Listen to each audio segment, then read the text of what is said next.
Hi, welcome back to Mainstage 3 for Music Educators series. This is the fourth video out of 5.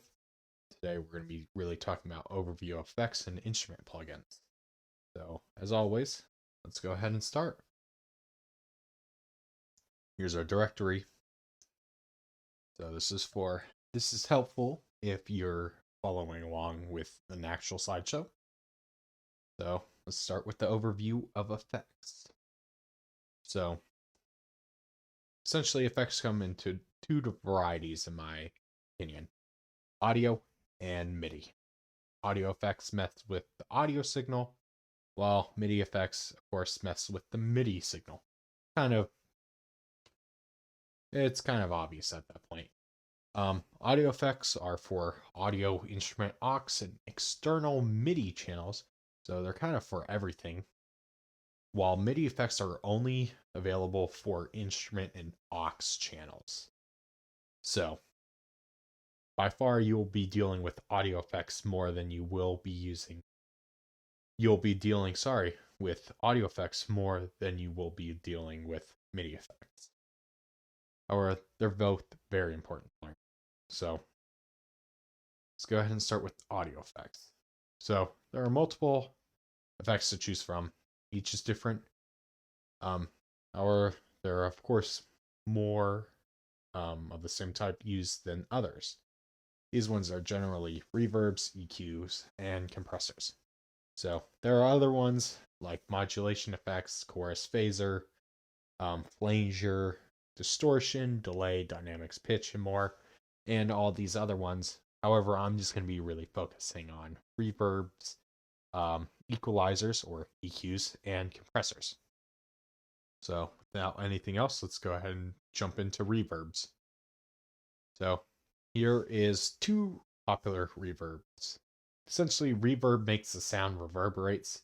It's kind of hard to describe, obviously, because if you don't know what reverberation is, you can't really understand what reverb is. It's kind of like echo, but it's without the echo part. Let me give you a little example of it. Most of you already know what that is. Um, yeah, there's no reverb. There's some of it. Essentially, it's for the sound to dissipate.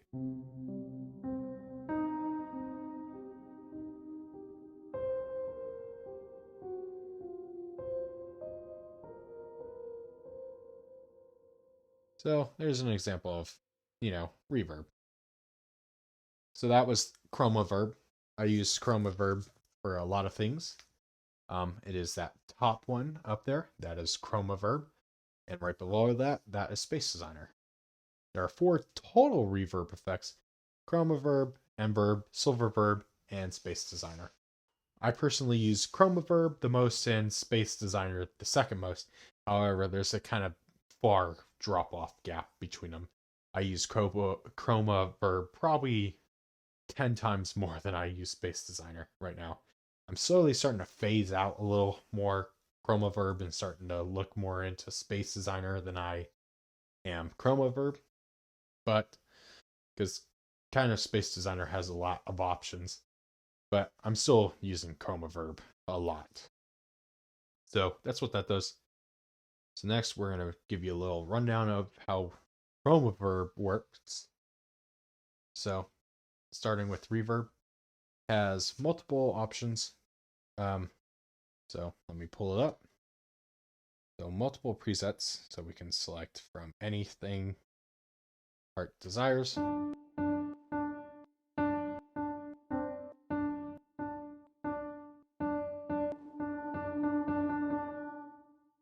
So there's an example. Then we can adjust reverberation, certain frequencies. So maybe I want it to reverb, maybe right here.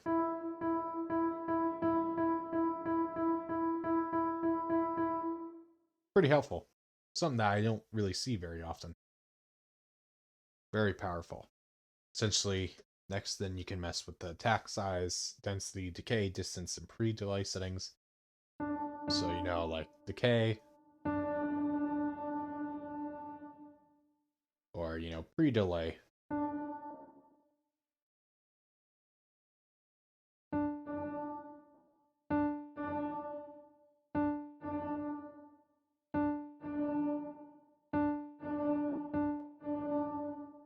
of course, we can mess with the, wet and dry sounds.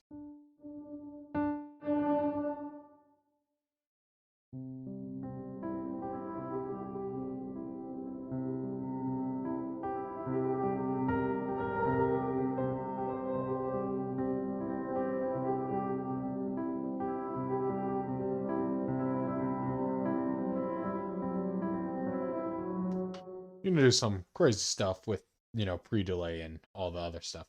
So dry, um, self-explanatory. Dry is without reverb, while wet is with just reverb.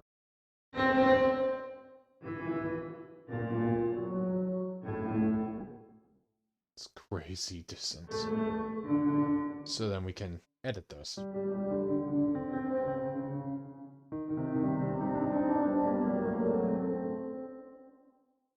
So there's an example of that. So next we're going to be talking about EQ. EQ is essentially, an equalizer or the boosting of frequencies. So there are 5 EQ effects: channel EQ, linear phase EQ, match EQ, single band EQ, and vintage EQ collection. So the one I use, I only ever use channel EQ because it's right there. So just show you right there. It is right here. And, when I click on, let's say this one, you can see it adds itself right there. So if I get rid of it, it's gone. It's pretty helpful. Moving on from there. So there are 6, I like to think 8 total controls for EQ. That is the high pass low cut filter, which essentially allows the highs to pass and cuts out the low parts. Low shelf control, which essentially moves the entire low shelf. So let me show you really quick what they do. So here's the low cut. So you can see it cuts kind of the lows and all that. Here's the low shelf. You can kind of just move down here. And then these ones are just kind of like jack of all trades. You can do really a lot of things with them. Boost certain frequencies, boost a lot. And then here, this is the same thing, but for the higher one. And this one is for essentially a high cut or a low pass filter. So, essentially what this is, oh, let me turn off Chrome. Anything above here is kind of getting crushed.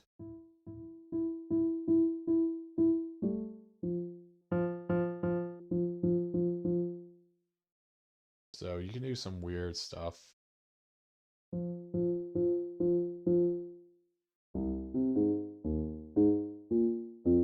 Just think that's a grand piano. Does not sound like a grand piano. So that's EQ for you. So obviously you can move them up and down. Q adjusts their width by just grabbing the edge of the band. So let me show you really quick. So up, down. Oh, well, probably best not to show that. Up, down, sideways to get the frequency. And then, of course, we can just, if I can grab it, there we go. Did the edge of the band. So there's that. So let's move on to then compressors. Yep. So they essentially compress themselves.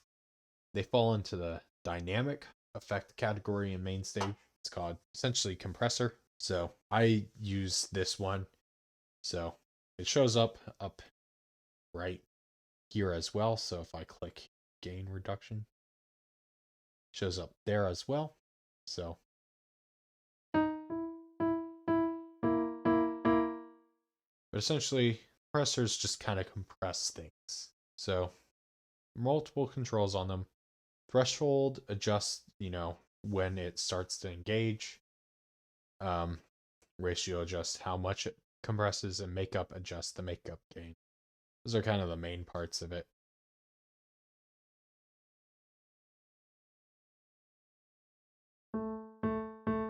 threshold. So it's no matter what, now it's always working. But as I'm up here, you can see it wasn't really getting here to begin with. Maybe like, let's say, just to prevent like the student smacking on it like that. Maybe you want to have it soft. So like, let's adjust it where it's really pretty heavy.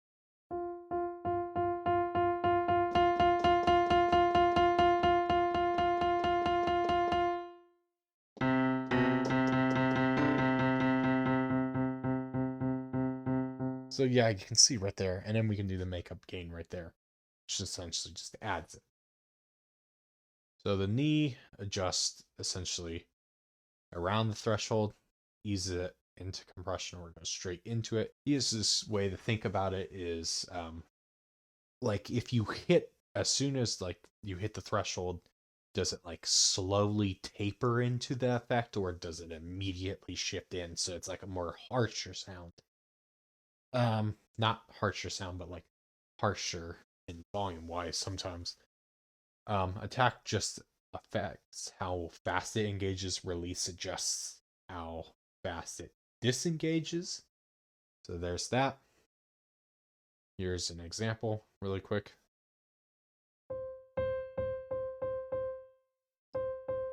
Just set that. See that. You can probably see this one a lot more. See it slowly going down there. So obviously you won't really know all of that, but it is very helpful to know it. It is most certainly. You don't need to know all of that, but it is very helpful to know all of it. MIDI effects adjusts the incoming MIDI signal and modifies it.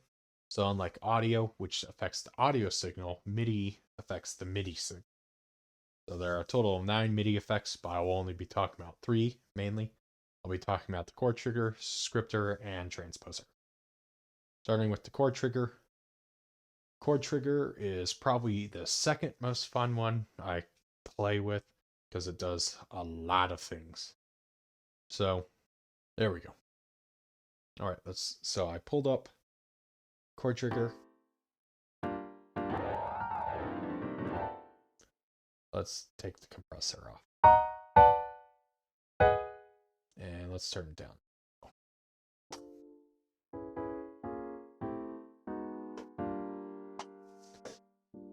So, we got a nice chord. So, chord trigger, essentially, we can do a lot of things. So, single mode, we can really just do single stuff. So here's an example. When I play here,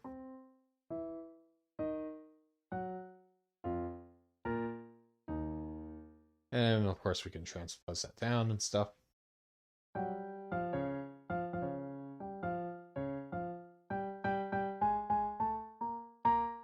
So it's something to be careful of. Also, here's something to be really careful of. Let's say you place that C. Maybe I want to make it play F sharp. So whenever I play C, it'll play F sharp. So that's something that you need to be worrisome of. But you can do a lot of things like maybe I want to just play major chords or like major sevenths.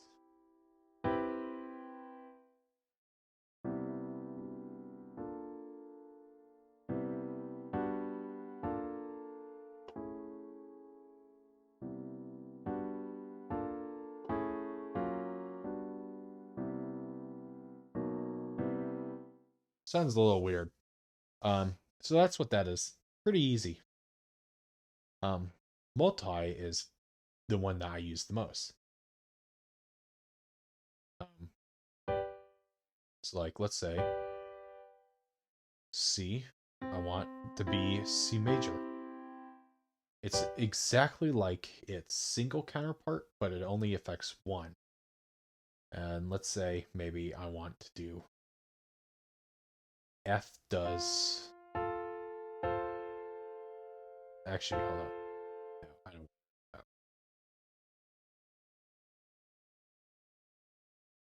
D will play F, and then maybe E will play G. There we go.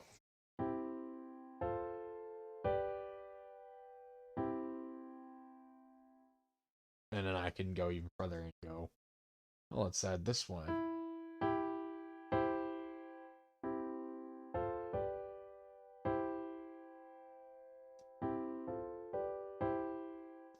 You can see you can do a lot of stuff with that. It's very, very helpful. It's very good for octaves or dumbing down parts. Like if, like, say your arranger gives your synth player a part that is too hard to play, like happened to me when I first started playing and got synth part. I couldn't play a eighth note part in my right hand and then play the chords in the other one. So what they did is, you just put it all on the root notes. So made it helpful. So, maybe.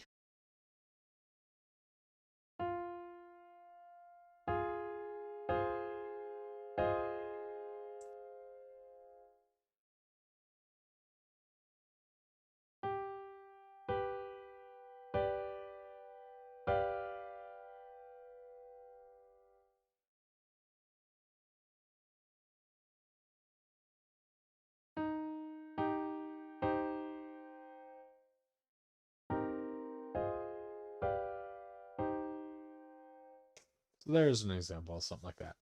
Pretty easy. Very helpful, I think.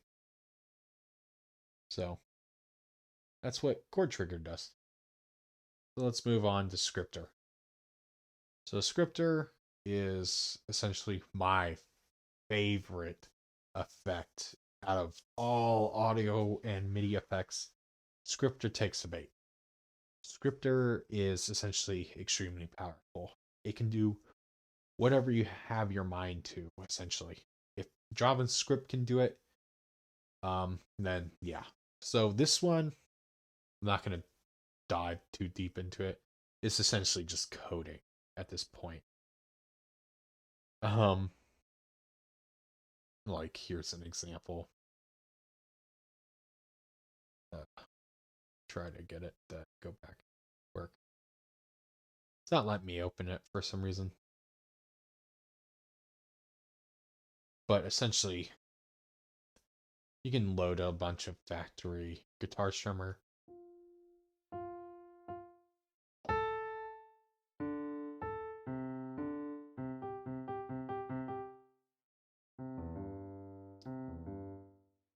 Or, harmonizer.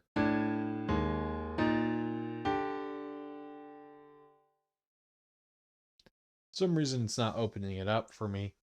But essentially, it would look something like MIDI FX. It would look like this right here. And you can literally go in and create your own effects from it. So like I made my own automation. So hopefully I can show that later. But essentially the automation works off scripter and some other stuff. So pretty powerful. I really enjoy it. It does take some time to learn, especially if you never coded before. It will take you time to learn, but it is extremely powerful. Last one, but not least, we've got the transposer. Transposer is exactly as it sounds. Let me show you really quick. So, transposing, we can. Uh-oh. Now it's not opening at all.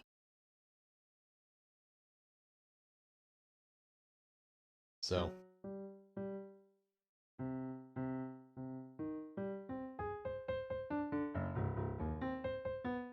obviously, we can transpose.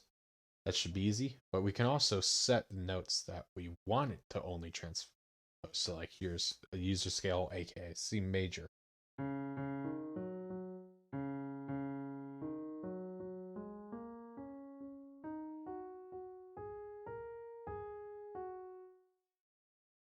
So, C major.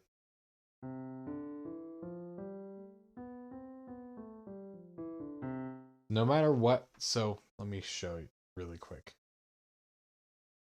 So I'm gonna play C major, right?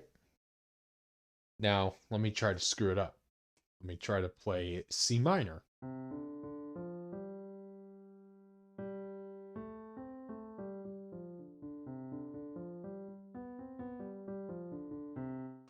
That was me trying to play minor. So what it does is essentially converts like that E flat to a D or an E, and then the A flat to a G or an A. So it's very helpful, especially if you need to like you don't have any other notes, then you can't really screw it up. So obviously you can do the user scale. So like I can select which notes that it will play. So pretty helpful. So there's that. So instrument plugins. So now we are on instrument plugins. Instrument plugins are essentially kind of like audio and MIDI effects, but they're for instruments. So instruments are run through them to be replicated or created, essentially. So this could be like electric piano, has its own thing, string synth plugins, and electric organ, all that. Let me show you some really quick before we get on to it. For example, like here's an ensemble synth.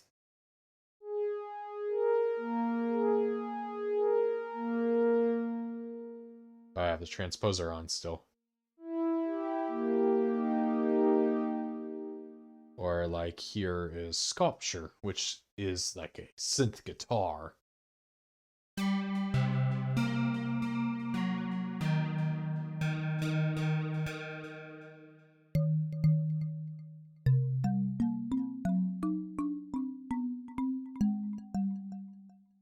So you can do some crazy stuff with this. Drum synth.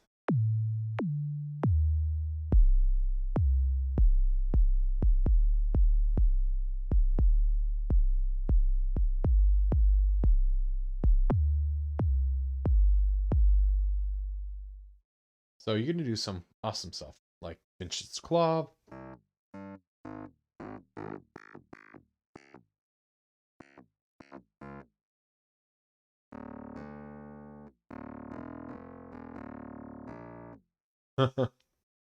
That brings back fun. But anyways, like V3.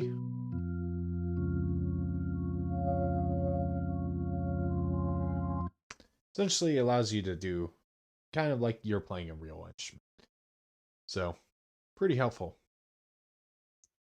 So we're going to be really talking about sampler plugin and the sampler plugin and alchemy plugin.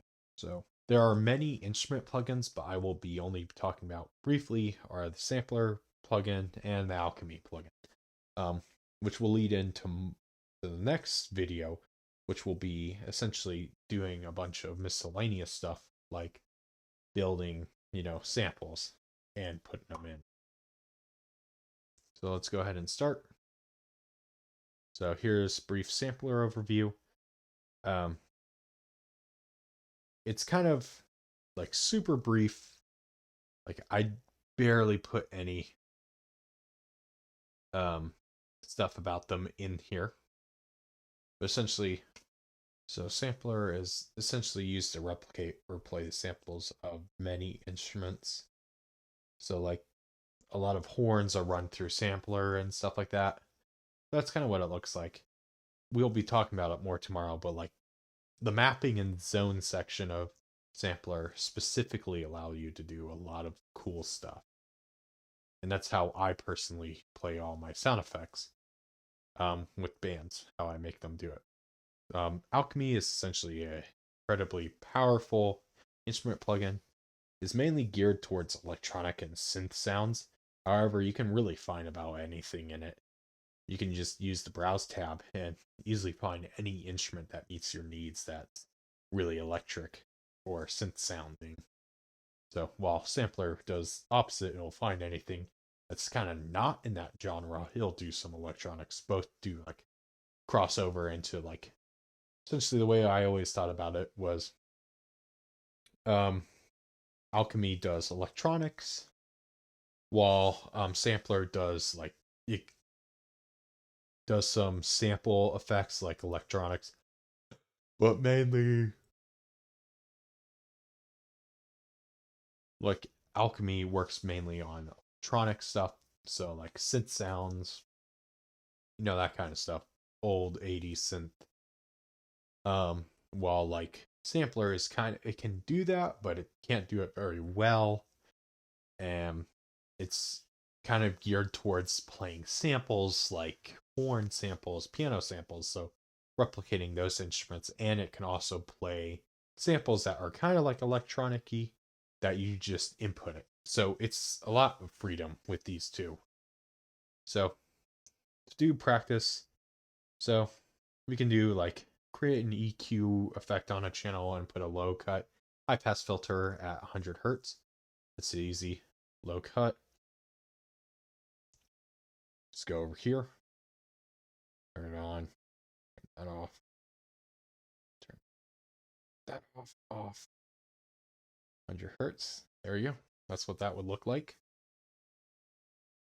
Create a reverb effect on a channel and adjust it where you can barely hear it.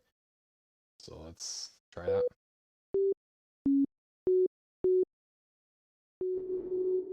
You can hear that. So set that.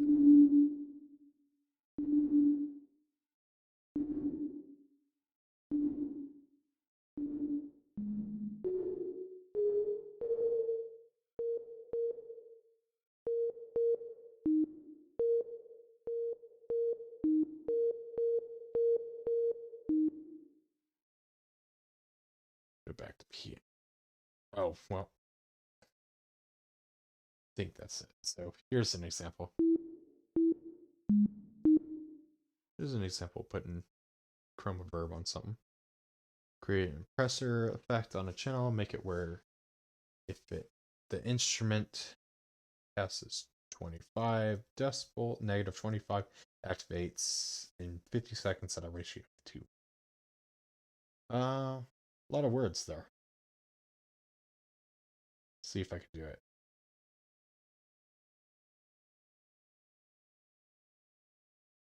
So what says negative 25? We're at negative 25. Set it at a 2 to 1. No makeup. Yeah, it says nothing about any makeup gain. And we'll just keep it at a hard knee. Attacks in 50 milliseconds. That's a chunk of time. Releases in 100 milliseconds. There we go. This is what it should sound like.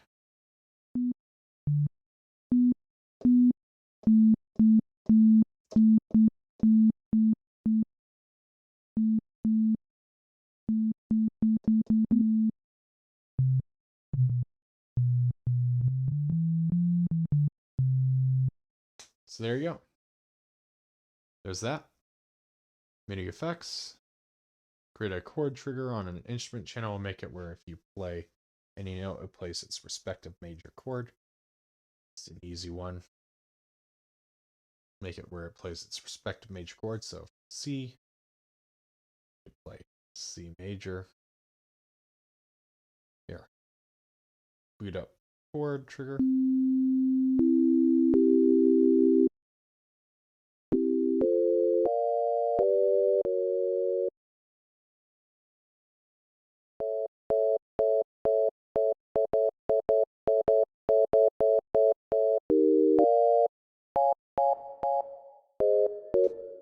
There you go. Really easy. So the next one is essentially plays the note and an octave down.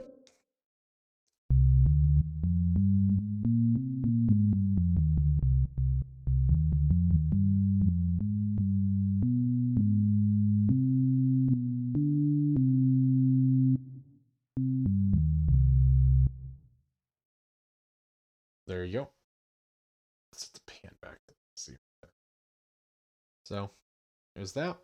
Create a chord trigger on an instrument channel. Make it play a 1, C major on C, a 4 on a D, and a 5 on an E. I actually already did that earlier, but let me try that again. C, play C major. D, we'll play F.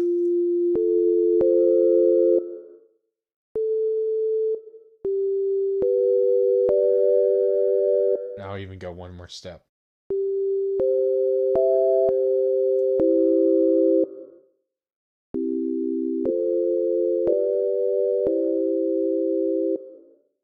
So yeah, that's how you do that. 12 steps up. That's an easy one. I don't even need to use chord. I don't even have to use that. I could just go like that, and that'd be the same thing. That other one. Oh, you're not on there. So next one, I could easily just go up like that, but if I want to follow it, just do that. Do that. It's simple as that. So hopefully you learned a lot. That was kind of the last one that was going to be structured like that. So next one will be kind of minimal in the next video, but essentially you'll still have a bunch of useful things, such as how to do like put vocals into a piece and stuff like that. So, well, thank you for watching, and look forward to the next one. As always, if you need help, elliottbuell@gmail.com, 2 L's, 2 T's, BUEHL dot, BUEHL at gmail.com. Thank you for your time. See you soon.